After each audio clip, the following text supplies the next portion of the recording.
الحمد للہ رب العالمین والصلاة والسلام علی سید المرسلین اما بعد فاعوذ باللہ من الشیطان الرجیم بسم اللہ الرحمن الرحیم الصلاة والسلام علیک یا رسول اللہ وعلی آلک واصحابک یا حبیب اللہ الصلاة والسلام علیک یا نبی اللہ وعلی آلک واصحابک یا نور اللہ۔ مدری چینل کے ناظرین دیکھ رہے ہیں پروگرام قرآن پاک ترجمہ و تفسیر کے ساتھ۔ الحمدللہ ایک طویل عرصے سے قرآن کی تفسیر کا بیان اس پروگرام میں جاری ہے۔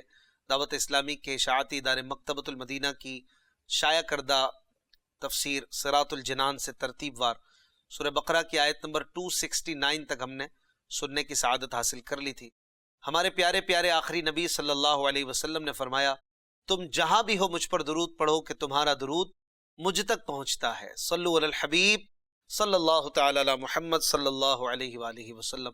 ناظرین اکرام، قرآن پاک سورہ بقرہ سے ہم پیارے پیارے مہکے مہکے پھول چن رہے تھے، اور بالخصوص مالی معاملات کے حوالے سے، صدقہ و خیرات کے حوالے سے تربیت اور آداب صدقہ کا بیان بھی جاری تھا۔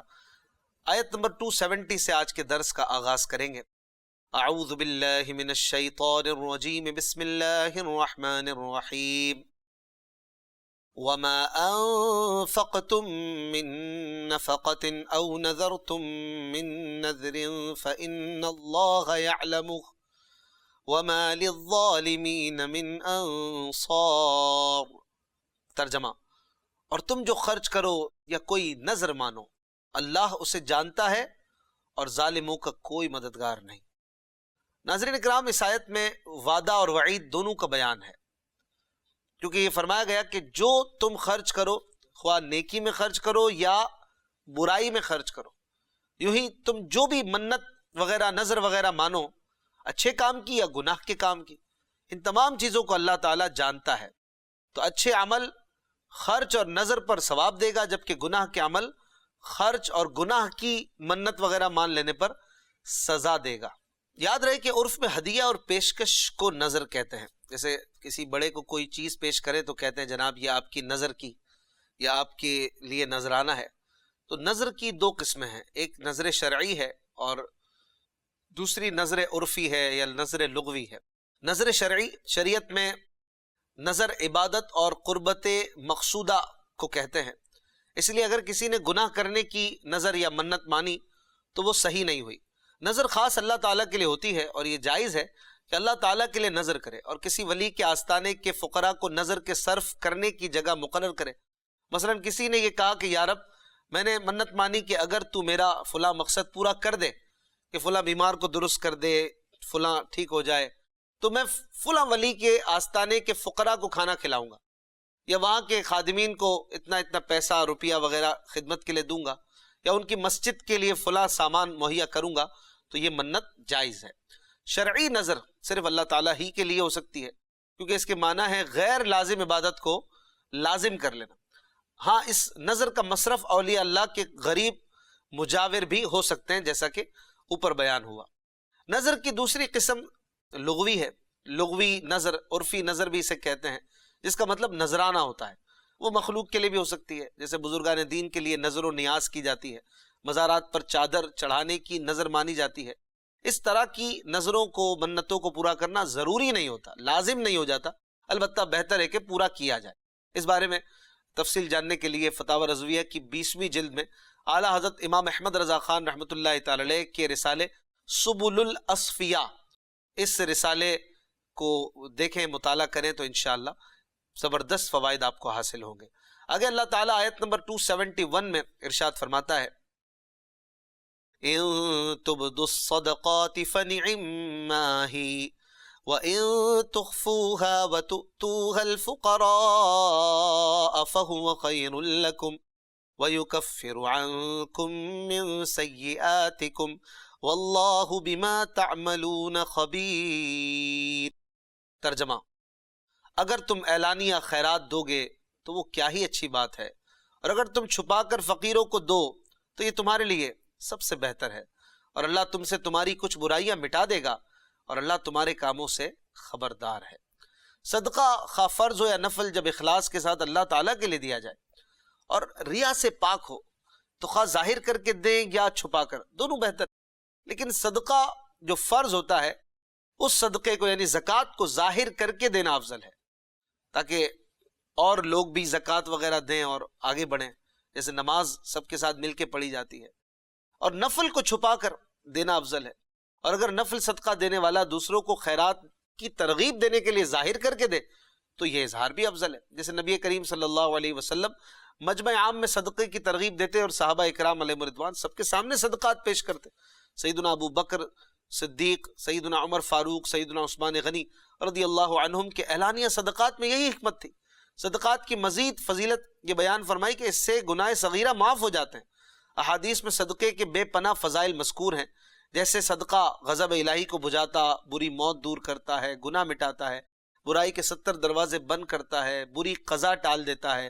صدقہ دینے سے روزی اور مدد ملتی ہے، عمر بڑھتی ہے، آفتیں دور ہوتی ہیں، بلا صدقے سے آگے قدم نہیں بڑھاتی.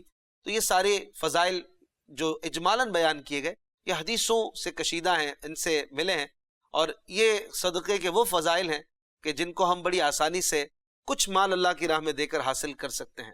اکثر و بیشتر اعمال میں یہی قاعدہ ہے کہ وہ خفیہ اور اعلانیہ دونوں طرح جائز ہیں، لیکن ریاکاری کے لیے اعلانیہ عمل کرنا یہ حرام ہے اور دوسروں کی ترغیب کے لیے کرنا ثواب ہے. مشائخ و علماء بہت سے اعمال لوگوں کے سامنے اس لیے کرتے ہیں کہ ان کے مریدین اور متعلقین کو بھی وہ کام کرنے کی ترغیب ملے. آگے اللہ پاک ارشاد فرماتا ہے لَيْسَ عَلَيْكَ هُدَاهُمْ وَلَكِنَّ اللَّهَ يَهْدِي مَن يَشَاءُ وَمَا تُنْفِقُوا مِنْ خَيْرٍ فَلِأَنفُسِكُمْ وَمَا تُنْفِقُونَ إِلَّا ابْتِغَاءَ وَجْهِ اللَّهِ وَمَا تُنْفِقُوا مِنْ خَيْرٍ يُوَفَّ إِلَيْكُمْ وَأَنْتُمْ لَا تُظْلَمُونَ. ترجمہ: لوگوں کو ہدایت دے دینا تم پر لازم نہیں، ہاں اللہ جسے چاہتا ہے ہدایت دے دیتا ہے، اور تم جو اچھی چیز خرچ کرو تو وہ تمہارے لیے ہی فائدہ مند ہے، تو تم اللہ کی خوش ندی چاہنے کے لیے ہی خرچ کرو، اور جو مال تم خرچ کرو گے وہ تمہیں پورا پورا دیا جائے گا اور تم پر کوئی زیادتی نہیں کی جائے گی. حضور پرنور صلی اللہ علیہ وآلہ وسلم بشیر و نذیر اور داعی یعنی دعوت دینے والے بنا کر بھیجے گئے ہیں. آپ کا فرض دعوت دینے سے پورا ہو جاتا ہے اور اس سے زیادہ جد و جہد آپ پر لازم نہیں. یہ مضمون قرآن پاک میں بکثرت بیان کیا گیا اور اس آیت میں بھی بیان کیا گیا. لیس علیک ہداہم، انہیں ہدایت پر لے کر آ ہی جانا یہ آپ پہ لازم تھوڑی ہے. آپ دل نہ جلائیں اگر یہ آپ کی بات نہیں مانتے. تو اس میں بھی محبت ہے، اس میں بھی حضور علیہ الصلوۃ والسلام کی دلجوئی اور تسلی ہوا کرتی ہے جہاں بھی اس طرح کا مضمون ہوتا ہے. پھر آگے وہی خرچ کرنے کے حوالے سے آداب سکھائے جا رہے ہیں. وما تنفقوا من خیر، فرمایا کہ جو بھی چیز تم خرچ کرو اس کا فائدہ تمہیں کو ہوگا، دنیا میں مال میں برکت، آخرت میں ثواب کا ذخیرہ ہوگا. لہٰذا جب اس میں تمہارا ہی فائدہ ہے، صدقہ دینے میں تمہارا ہی فائدہ ہے، تو جس پر خرچ کرتے ہو اس پر احسان نہ جتاؤ، بلکہ صرف اللہ تعالیٰ کی رضا اور خوشی کے لیے خرچ کرو، اور ایک ذرہ برابر دنیاوی نفع حاصل کرنے کی تمنا نہ کرو.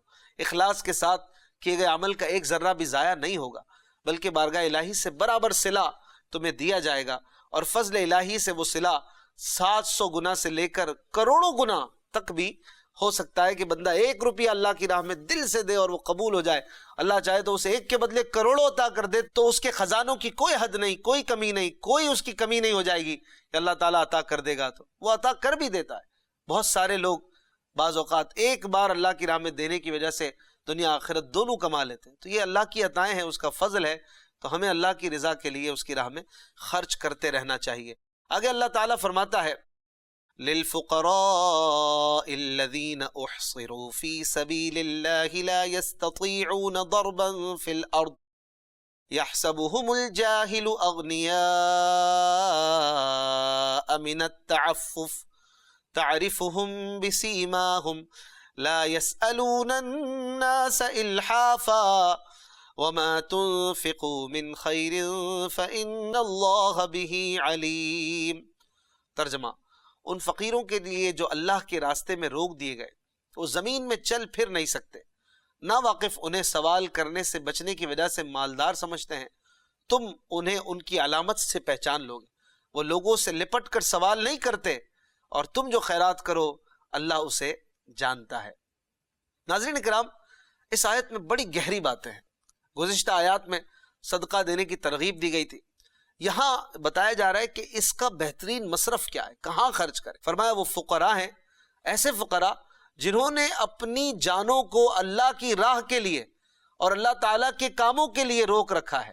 یہ آیت مبارکہ خاص کر اہل صفہ کے حق میں نازل ہوئی، جو صفہ چبوترا تھا مسجد نبوی شریف میں، وہاں پہ رہ کر علم دین سیکھتے تھے، راہ خدا کے لیے تیاریاں کرتے تھے اور دین ہی کے معاملات میں 24 گھنٹے گزارتے تھے. گویا کہ اللہ تعالیٰ نے ان کی ایک طرح سے دلجوئی بھی کی اور ان پر خرچ کرنے کی ایک طرح سے ترغیب دی گئی کہ ان کی تعداد جو ہے وہ 400 کے قریب تھی. ان کے کھانے پینے، رہائش اور دیگر چیزوں کے، کپڑے وغیرہ کے معاملات بھی تھے، اور یہ ہجرت کر کے مدینہ حاضر ہوئے تھے. یہاں ان کا نہ مکان تھا، نہ کوئی کنبہ قبیلہ، نہ انہوں نے شادیاں کی تھیں، اور ہر وقت عبادت میں مصروف رہتے تھے. رات میں قرآن سیکھتے تھے، دن میں بھی راہ خدا کے کاموں میں مصروف رہتے، شب و روز جب اللہ کے لیے تھے. فرمایا گیا کہ خاص کر ان فقراء کو دینا یہ بہترین ہے. للفقراء الذین احصروا فی سبیل اللہ، یہ وہ فقراء ہیں کہ جنہوں نے اللہ کی راہ کے لیے اپنے آپ کو روکا ہوا ہے، یہ علم دین سیکھنے میں مصروف ہے، یہ اللہ کے دین ہی کے کاموں میں لگے ہوئے ہیں. ایسے فقراء کو تو زیادہ دینا چاہیے، ان پر خرچ کرنے میں تقدم ہونا چاہیے اور ان کو پہلے دینا چاہیے. انہی حضرات کے صف میں وہ مشائخ، علماء، طلباء، مبلغین و خادمین دین بھی داخل ہیں جو دینی کاموں میں مشغولیت کی وجہ سے کمانے کی فرصت نہیں پاتے. اللہ نے فرمایا لا یستطیعون ضربا فی الارض، یہ لوگ زمین میں چل کر کاروباری معاملات نہیں کر سکتے. انہوں نے جس کام کو اختیار کیا ہے وہ بھی بہت بڑا کاز ہے. لوگوں کو چاہیے کہ ان کی ہیلپ کریں، ان کی مدد کریں اور ان کے ساتھ پروقار انداز میں خدمت والا معاملہ جاری رکھیں. یہ لوگ اپنی عزت و وقار اور مروت کی وجہ سے لوگوں سے سوال بھی نہیں کر پاتے اگر تکلیف میں ہو، تنگی میں ہو، پریشانی میں ہو. اور اللہ نے فرمایا کہ یحسبهم الجاہل اغنیاء من التعفف، ان کے چہرے کی مسکراہٹ کو دیکھ کر ناواقف جو ہے وہ انہیں غنی سمجھتا ہے، یہ بڑے پیسے والے ہیں، یہ بڑا کھاتا پیتا ہے، اس کو دینے کی کیا ضرورت ہے. حالانکہ وہ تو وائٹ کالر ہے، وہ بتا نہیں رہا، اپنے فقر کو چھپانے کی کوشش کرتا ہے. لوگ سمجھتے ہیں کہ گزارا بڑا اچھا ہو رہا ہے، لیکن حقیقت حال اس کے برعکس ہوتی ہے. اگر غور سے دیکھا جائے تو ان کی زندگی کی مشقت ان کے قرائن سے، ان کے چہروں کی شکلوں سے پہچان لی جائے گی. اللہ فرماتا ہے کہ تعرفہم بسیماہم، تم ان کی نشانیوں سے انہیں پہچان لو گے کہ یہ دیندار لوگ کچھ کہہ نہیں رہے، مانگ نہیں رہے، لیکن ان کو ضرورت ہے. ان کے مزاج میں تواضع ہے، انکساری ہے، چہرے پر مگر ضعف کے آثار ہیں، بھوک سے رنگ زرد ہیں. اور ناظرین، ہمارے ہاتھ دین کے اس طرح کے خادموں کی کمی نہیں، اور ان کی غربت و محتاجی کے باوجود انہیں مالدار سمجھنے والے ناواقفوں اور جاہلوں کی بھی کمی نہیں. شاید ہمارے زمانے کا سب سے مظلوم طبقہ یہی دیندار طبقہ ہے. اس چیز کا اندازہ اس سے لگایا جا سکتا ہے کہ لوگ اپنے بچوں کو عالم اس لیے نہیں بناتے کہ یہ کھائیں گے کہاں سے. جب اس بات کا علم ہے تو یہ بھی تو سوچنا چاہیے کہ جو علماء خادمین دین موجود ہیں کیسے گزارا کر رہے ہوں گے. اصحاب صفہ کی حالت پر مذکورہ آیت مبارکہ کا نزول صرف کوئی تاریخی واقعہ بیان کرنے کے لیے نہیں، بلکہ قیامت تک ہمیں سمجھانے اور نصیحت کرنے اور ترغیب دینے کے لیے ہے کہ علماء و مبلغین کی گھروں کی پریشانیاں ختم کر دیں.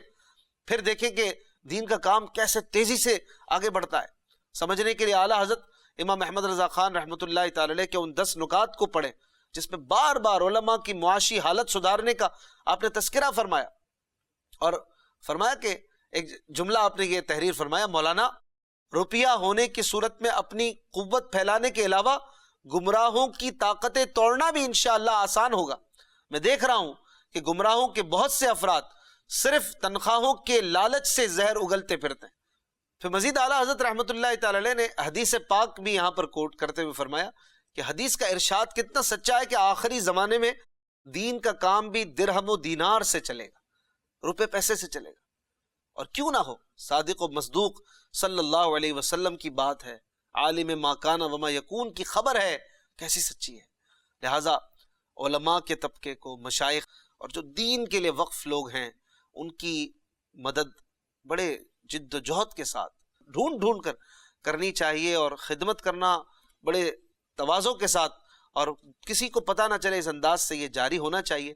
اس سے دین کو بڑا فائدہ ہوتا ہے. آگے اللہ تبارک و تعالی ارشاد فرماتا ہے الذين ينفقون اموالهم بالليل والنهار سرا وعلانية فلهم اجرهم عند ربهم ولا خوف عليهم ولا هم يحزنون. ترجمہ، وہ لوگ جو رات میں اور دن میں پوشیدہ اور علانیہ اپنے مال خیرات کرتے ہیں، ان کے لیے ان کا اجر ان کے رب کے پاس ہے، ان پر نہ کوئی خوف ہوگا اور نہ وہ غمگین ہوں گے۔ یہاں ناظرین ان لوگوں کا بیان ہو رہا ہے اس آیت میں جو راہ خدا میں خرچ کرنے کا نہایت شوق رکھتے ہیں اور ہر حال میں دیتے ہیں۔ جب ان سے دین کے معاملے میں طلب کیا جائے خالی نہیں لوٹاتے، رات ہو دن ہو خفیہ ہو علانیہ ہو خرچ کرتے رہتے ہیں۔ اور خاص کر یہ آیت حضرت ابو بکر صدیق رضی اللہ عنہ کے حق میں نازل ہوئی جب آپ نے راہ خدا میں 40,000 دینار خرچ کیے تھے، 10,000 رات میں، 10,000 پھر دن میں، 10,000 پوشیدہ اور 10,000 اعلانیہ طور پر خرچ فرمائے تھے۔ تو آپ کی تعریف میں گویا یہ آیت نازل ہوئی۔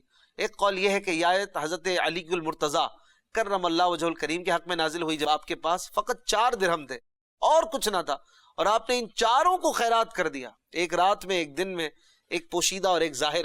تو ان چاروں باتوں کا اللہ نے بیان فرمایا کہ جو دن میں دیتے ہیں، رات میں دیتے ہیں، پوشیدہ دیتے ہیں، اعلانیہ دیتے ہیں، ان کی تعریف کی گئی۔ اور آیت کریمہ میں رات کے خرچ کو دن کے خرچ سے اور خفیہ خرچ کو اعلانیہ خرچ سے پہلے بیان فرمایا۔ اس میں اشارہ ہے کہ چھپا کر دینا ظاہر کر کے دینے سے افضل ہے۔ ان سب خرچ کرنے والوں کے لیے بارگاہ الہی سے اجر و ثواب اور قیامت کے دن غم اور خوف سے نجات کی بشارت بھی ہے کہ غم ہوگا جو پہلے کیا تو انہیں غم سے بھی نجات ملے گی، خوف ہوگا کہ اب کیا ہوگا، اس سے بھی نجات ملے گی، اور اللہ انہیں اپنے کرم کے سائے میں رکھے گا، جنتوں میں رکھے گا۔ تو اللہ کی راہ میں خرچ کرنے والوں کے لیے اور اس کا شوق رکھنے والوں کے لیے کتنی اچھی ترغیب ہے۔ آگے اب چند آیتوں میں سود کے حوالے سے اہم ترین باتیں آ رہی ہیں جو کہ ہمارے معاشرے کے لیے اور اسلامی معاملات کو جاننے والوں کے لیے، مسلمانوں کے لیے بڑی اہمیت کے حامل ہیں۔ اللہ تبارک و تعالی ارشاد فرماتا ہے الذین یأکلون الربا لا یقومون الا کما یقوم الذی یتخبطہ الشیطان من المس ذلك بأنهم قالوا انما البیع مثل الربا وأحل الله البيع وحرم الربا فمن جاءه موعظة من ربه فانتهى فله ما سلف وأمره إلى الله ومن عاد فأولئك أصحاب النار هم فيها خالدون۔ ترجمہ، جو لوگ سود کھاتے ہیں وہ قیامت کے دن نہ کھڑے ہوں گے مگر اس شخص کے کھڑے ہونے کی طرح جسے آسیب نے چھو کر پاگل بنا دیا ہو۔ یہ سزا اس وجہ سے ہے کہ انہوں نے کہا خرید و فروخت بھی تو سود ہی کی طرح ہے، حالانکہ اللہ نے خرید و فروخت کو حلال کیا اور سود کو حرام کیا۔ تو جس کے پاس اس کے رب کی طرف سے نصیحت آئی پھر وہ باز آ گیا تو اس کے لیے حلال ہے وہ جو پہلے گزر چکا، اور اس کا معاملہ اللہ کے سپرد ہے، اور جو دوبارہ ایسی حرکت کریں گے تو وہ دوزخی ہیں، وہ اس میں مدتوں رہیں گے۔ ناظرین، گزشتہ آیات میں مال خرچ کر کے رضا الہی اور جنت کمانے والوں کا بیان تھا، اب اسی مال کے ذریعے اللہ کا غضب اور جہنم کمانے والوں کا بیان ہے۔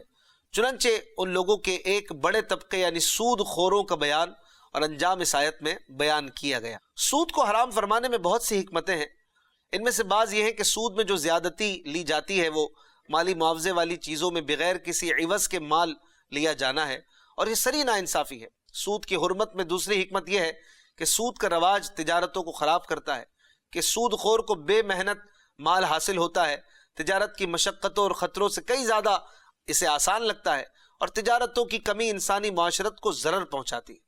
تیسری حکمت یہ کہ سود کے رواج سے باہمی محبت کے سلوک کو نقصان پہنچتا ہے۔ جب آدمی سود کا عادی ہوتا ہے تو کسی کو قرض حسن سے امداد پہنچانا گوارا نہیں کرتا، چاہتا ہے کہ اسے بھی سود دوں تاکہ اس سے بھی پیسہ لیتا رہوں۔ چوتھی حکمت یہ ہے کہ سود سے انسان کی طبیعت میں درندوں سے زیادہ بے رحمی پیدا ہو جاتی ہے، اور سود خور اپنے مقروضوں کی تباہی اور بربادی کا خواہش مند رہتا ہے کہ ان کی کبھی بھی جو روزی ہے وہ نہ بڑھے، ان کی تنگی رہے، یہ ہمیشہ مقروض رہے تاکہ مجھے سود پر سود بھرتے رہیں۔ اگر یہ خوشحال ہو جائیں گے تو میرے پورے پیسے دے دیں گے تو پھر میں سود کس سے کماؤں گا۔ اس کے علاوہ بھی سود میں بڑے بڑے نقصان ہیں، اور شریعت کی سود سے ممانعت عین حکمت ہے۔ مسلم شریف کی حدیث میں ہے رسول اللہ صلی اللہ علیہ وسلم نے سود لینے والے، دینے والے، اس کے کاغذات تیار کرنے والے اور اس کے گواہوں پر لعنت فرمائی، اور فرمایا کہ وہ سب گناہ میں برابر ہیں۔ سود خور قیامت میں ایسے مخبوط الحواس ہوں گے، ایسے گرتے پڑتے ہوں گے جیسے دنیا میں وہ شخص جس پر بھوت سوار ہو، آسیب زدہ ہو، کیونکہ سود خور دنیا میں لوگوں کے لیے بھوت بنا ہوا تھا۔ آج کل سودی قرضہ لینے دینے کا ابتدائی انداز تو بڑا مہذب ہوتا ہے، بڑے اچھے انداز میں شوگر کوٹڈ پیش کیا جاتا ہے، یہ آفر ہے وہ آفر ہے، اچھے اچھے ناموں خوشکن ترغیبات سے بلایا جاتا ہے، لیکن کچھ ہی عرصے کے بعد قرض دینے والوں کی خوش اخلاقی، ملنساری، چہرے کے مسکراہٹ سب غائب ہو جاتی، اصل چہرہ نظر آتا ہے، گالیاں بھی دیتے ہیں، غنڈے بھیج رہے ہوتے ہیں، گھر کے باہر کھڑے ہو کر ذلیل و رسوا کر رہے ہوتے ہیں، دکان مکان فیکٹری سب پر قبضہ کر کے فقیر و کنگال اور محتاج و قلاش کر کے بے گھر اور بے زر کر کے چھوڑتے ہیں جب پیسے کوئی نہیں لوٹا پاتا تھا۔ اللہ نے فرمایا کہ یہ غلط کہہ رہے ہیں جو کہتے ہیں انما البیع مثل الربا، تجارت سود ہی کی طرح ہے۔ یہاں سود خوروں کا یہ ایک اشکال جو یہ کہتے تھے اسے بیان کیا گیا، جو زمانہ اسلام سے پہلے سے لے کر آج تک چلا آ رہا ہے کہ تجارت اور سود میں کیا فرق ہے، دونوں ایک جیسے تو ہیں۔ تجارت میں کوئی سامان دے کر نفع حاصل کیا جاتا ہے اور سود میں رقم دے کر نفع حاصل کیا جاتا ہے، حالانکہ دونوں میں زمین و آسمان کا فرق ہے۔ غور کریں کہ تجارت کرنے سے حسن سلوک میں فرق نہیں آتا، آدمی سست، کاہل اور مشقت سے جی نہیں چراتا، نفع نقصان دونوں کی امید ہوتی ہے، دوسرے کی بربادی اور محتاجی کا آرزومند نہیں ہوتا، جبکہ سود والا تو بے رحم ہو جاتا ہے، مفت میں کسی کو رقم دینے کا تصور نہیں کرتا، انسانی ہمدردی اس سے رخصت ہو جاتی ہے، قرض لینے والا ڈوبے مرے تباہ ہو، یہ بہر صورت اس سے سود لینے اور اسے نچوڑنے پہ تلا رہتا ہے۔ آخر یہ سب فرق کیا ہے؟ تجارت اور سود کو ایک جیسا کہنے والے کو کیا یہ فرق نظر نہیں آتا؟ اس لیے اللہ تعالی نے فرمایا کہ اللہ نے تجارت کو حلال کیا اور سود کو حرام کیا۔